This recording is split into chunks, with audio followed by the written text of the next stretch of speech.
Hello students,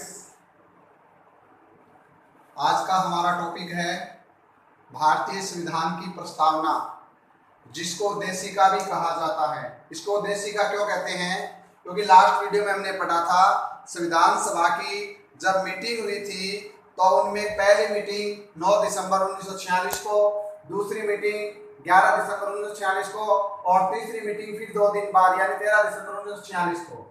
और उस meeting में पंडित जवाहरलाल नेहरू ने उद्देश्य प्रस्ताव रखा था। तो वो उद्देश्य प्रस्ताव क्या था? ये प्रस्तावना ही थी। तो इस उद्देश्य प्रस्ताव से ये प्रस्तावना को शामिल किया गया है।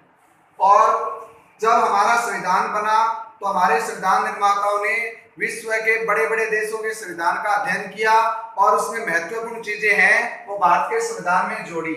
तो उन्हीं में से अमेरिका के संविधान में प्रस्तावना का उल्लेख है, क्योंकि अमेरिका विश्व का पहला देश है जिसने अपने संविधान के साथ प्रस्तावना को शामिल किया है। तो उसी के अनुसरण करते हुए भारत ने भी अमेरिका के संविधान से प्रस्तावना ली और अपने संविधान में शामिल कर ली। लेकिन एक विवाद आता है, कई लोग कहते हैं कि प्रस्तावना अमेरिका से नहीं ऑस्ट्रेलिया से ली गई है। तो इस तथ्य को समझ लीजिए क्या है। प्रस्तावना ले ही तो गई अमेरिका से है, लेकिन उस प्रस्तावना को प्रस्तुत करने की भाषा है ना, वो भाषा ऑस्ट्रेलिया से ली गई है। ये बात ध्यान रखना। प्रस्तावना कहां से ली गई है? उसका उत्तर होगा अमेरिका के संविधान से। और इस प्रस्तावना की भाषा है वो ली गई है ऑस्ट्रेलिया के संविधान से। ठीक है। अब क्या होती है प्रस्तावना? प्रस्तावना किसी भी संविधान का वो प्रलेख है जिसमें उस संविधान के आदर्श, उस संविधान के उद्देश्य, उस संविधान निर्माताओं की क्या भावनाएं रही होगी, किन उद्देश्य से किन मूल्यों को शामिल करना चाहते होंगे, उन सब का उल्लेख होता है। ठीक है। और हमारे संविधान में जो संविधान निर्माता है उन्होंने कौन से उद्देश्य और मूल्य बताए हैं? न्याय यानी पूरे भारत के नागरिकों को न्याय मिले, स्वतंत्रता मिले, समानता का सबके साथ व्यवहार हो और बंधुत्व की भावना निहित हो। ये हमारी प्रस्तावना के मूल्य हैं। अब ध्यान रखना, प्रस्तावना में क्या होता है, प्रस्तावना का आधार क्या है, प्रस्तावना के उद्देश्य क्या है और संविधान कब से लागू है, कब से संविधान को बनाया गया है, ये सारी बातें प्रस्तावना में उल्लेख होती है। तो हमारी प्रस्तावना के अंत में लिखा हुआ है कि हम भारत के लोग हमारे संविधान को 26 नवंबर 1949 को अंगीकृत करते हैं। तो हमारे संविधान बनने की तिथि क्या है? 26 नवंबर 1949 को हमारा संविधान बनके तैयार था। अब प्रस्तावना में संशोधन। अब कुछ लोग कहते हैं प्रस्तावना में संशोधन हो सकता है, कुछ लोग कहते हैं प्रस्तावना में संशोधन नहीं हो सकता। तो महत्वपूर्ण टॉपिक है बैरूबारी यूनियन नामक से एक सुप्रीम कोर्ट में केस दायर हुआ था और ये हुआ था 1960 में।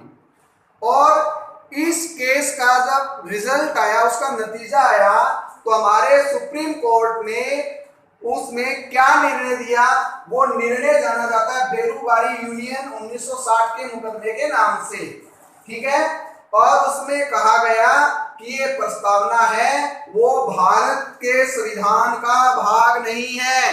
उसका निर्णय था कि प्रस्तावना संविधान निर्माताओं के मस्तिष्क की कुंजी है। प्रस्तावना संविधान निर्माताओं के मस्तिष्क की कुंजी है, लेकिन ये हमारे संविधान का भाग नहीं है। और संविधान का भाग नहीं होने के कारण इसमें संशोधन का प्रश्न ही नहीं उठ सकता, क्योंकि संशोधन तो संविधान में ही हो सकता है ना, और ये संविधान का भाग ही नहीं बताया गया है, तो इसमें संशोधन नहीं हो सकता। लेकिन इसके ठीक 13 साल बाद यानी 24 अप्रैल 1973 को हमारे सुप्रीम कोर्ट का एक और फैसला आया और वो मुकदमा था केशवानंद भारती वर्सेस केरल सरकार। यानी केशवानंद भारती और केरल सरकार के बीच मुकदमा था, उसका फैसला आया 24 अप्रैल 1973 को। और इसमें कहा गया कि यद्यपि न्यायालय द्वारा परिवर्तनीय नहीं है, यानी हमारी संविधान है ना, उसकी प्रस्तावना में हमारा सुप्रीम कोर्ट चाहे तो भी परिवर्तन नहीं किया जा सकता। तथापि ये संविधान का भाग है और सुप्रीम कोर्ट ने पहले जो डिसीजन दिया था ना उसको चेंज करते हुए कहा कि प्रस्तावना हमारे संविधान का भाग अवश्य है। अब 42वां संविधान संशोधन हुआ था 1976 में। 1976 में हमारा एक संविधान संशोधन हुआ, 42वां संविधान संशोधन, जिसे भारत का मिनी संविधान भी कहा जाता है। और उस संशोधन में हमारी प्रस्तावना में परिवर्तन हुआ, संशोधन हुआ। तो ध्यान रखना, हमारी प्रस्तावना में आज तक केवल और केवल एक बार संशोधन हुआ है, वो 1976 में 42वें संविधान संशोधन के अंतर्गत। और उसमें क्या संशोधन हुआ? 3 नए शब्द जोड़े गए, समाजवादी, पंथ निरपेक्षता और अखंडता। ठीक है, तो प्रस्तावना में एक बार संशोधन हुआ, कब? 1976 में 42वें संविधान संशोधन के अंतर्गत। और क्या जोड़ा गया? समाजवादी, पंथ निरपेक्ष और अखंडता शब्दों को जोड़ा गया। ठीक है, लेकिन हमारा संविधान क्या कहता है कि इसमें परिवर्तन ऐसे नहीं होने चाहिए जो हमारे संविधान के मूल ढांचे को ही बदल दे। हाँ, कुछ आवश्यक चीजें जो देश के संविधान के लिए जरूरी है उनको ऐड किया गया था, इसलिए ये संशोधन मान्य है। धन्यवाद।